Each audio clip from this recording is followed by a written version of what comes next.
Mathieu qui nous rejoint. Bonjour. Bonjour Mathieu, tu rejoins sur le micro d'Alexis. Yes. Alors, on a parlé du festival, on a parlé de la Chine, on avait commencé avec Thomas, etc. On a parlé plein de choses. C'est quoi l'important de cette année pour le festival FIS là? Qu'est-ce qu'on a de très nouveau par rapport aux années d'avant? Premièrement, c'est l'UCI qui devient partenaire du FIS. Donc l'UCI, c'est l'Union cycliste internationale, qui est la seule entité fédératrice, fédérale plutôt, habilitée par le CIO, donc le Comité international olympique, pour délivrer des titres de champion du monde. Donc, le vainqueur de la tournée FIS World Series, qui commence par Montpellier, là où on est en ce moment, sera le champion du monde du BMX. Waouh! Donc c'est quelque chose de nouveau puisqu'il va pouvoir représenter son pays. En plus de l'aspect individuel, on a aussi la fierté de représenter son pays grâce à cette récompense. Donc toi tu bosses sur la Chine? Voilà, tu es ça. Directeur du territoire, on va dire. Oui, tout à fait. Donc tu vis là-bas? Exactement, je vis à Shanghai. En plus, c'est une chance parce que j'avais vécu en Shanghai aussi. Et lui, maintenant, il habite, c'est dans le même résidence comme... Vous êtes échangé un peu les appartements, un petit Airbnb. On s'est croisés à Shanghai et on a échangé d'appartements. Par contre, j'ai déménagé depuis. Hein. C'est ça.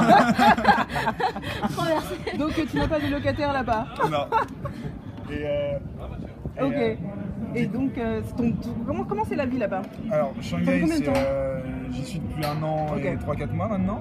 C'est juste incroyable. C'est la meilleure ville au monde pour faire la fête. Donc, je m'y plais.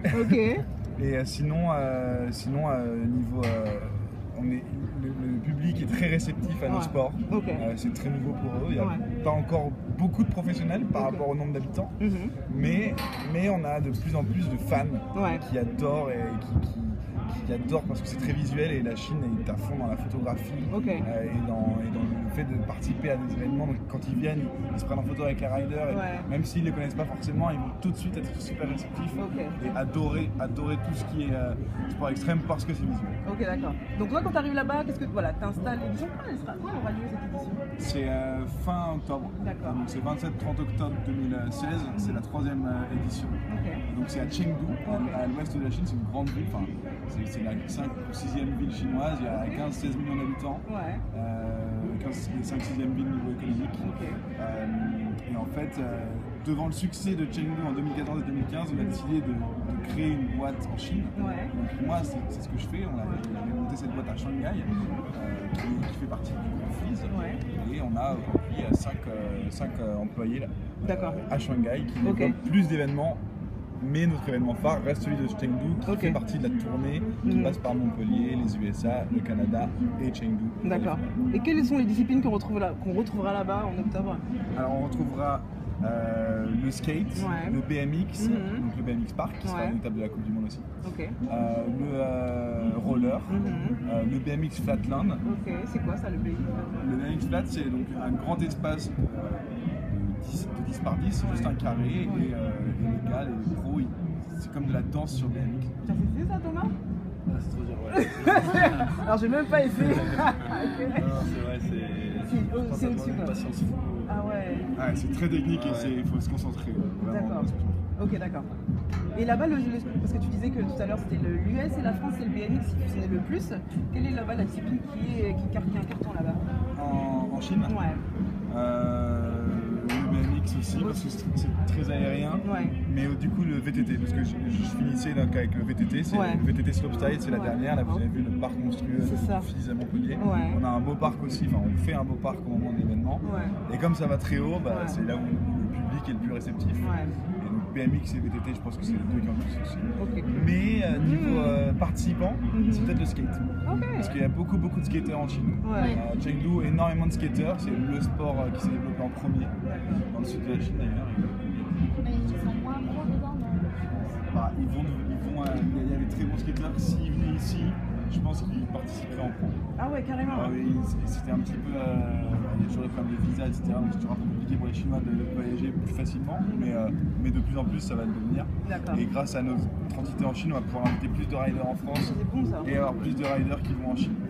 Dans 2-3 ans, vous verrez plus de Chinois sur le FIS à Montpellier. Et Thomas, tu peux aller là-bas en Chine? Comment ça se passe pour les autres participants de d'autres pays? Parce qu'il y a la Croatie, Canada, tout ça, Denver.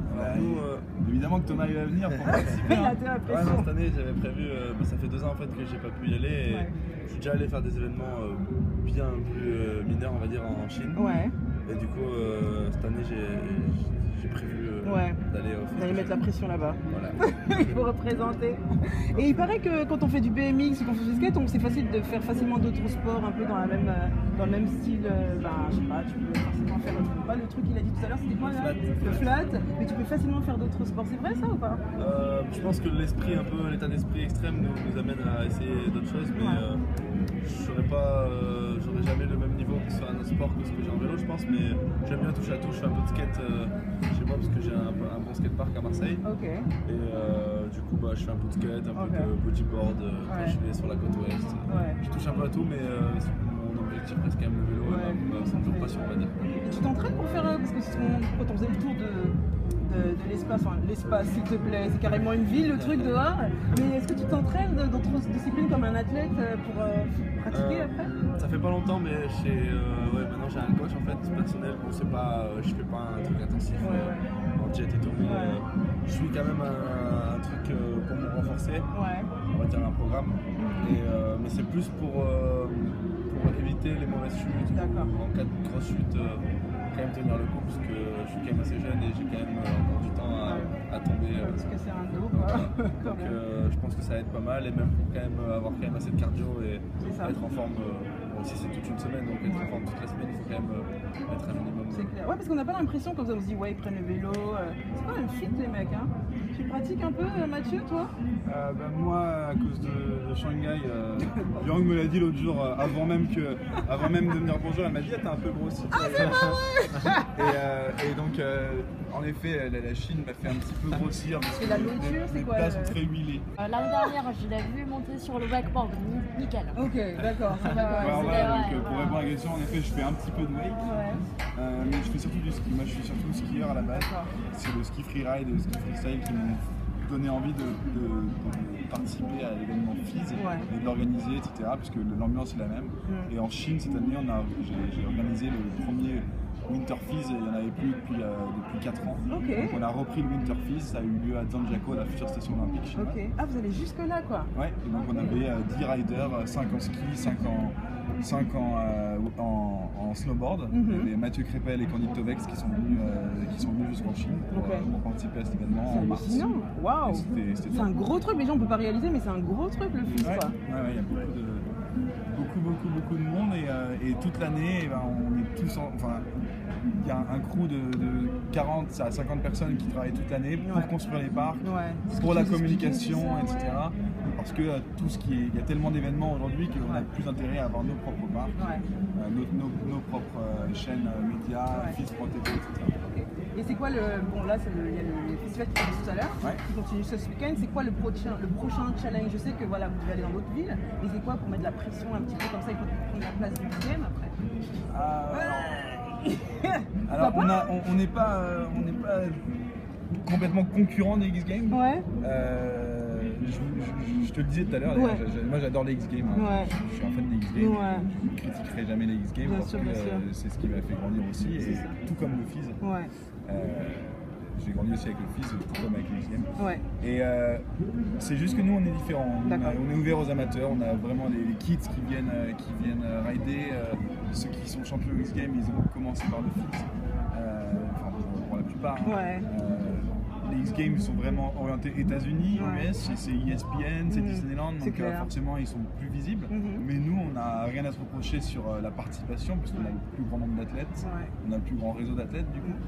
Et on a la chance d'avoir des athlètes qui viennent au FIS depuis toujours. Internationaux et qui continuent à venir. Je pense à la couverture avec Drew Besançon. Votre magazine FIS Up, c'est vous, ça aussi. Voilà, c'est ça. On a aussi des magazines, etc. Drew Besançon, c'est un athlète canadien ultra connu qui est respecté dans le monde du BMX tout autour du monde. Mais il a essayé le FIS il y a 2 ans. Il était déjà venu il y a 10 ans, 8 ans je crois. Et il a réessayé. C'était en 2012.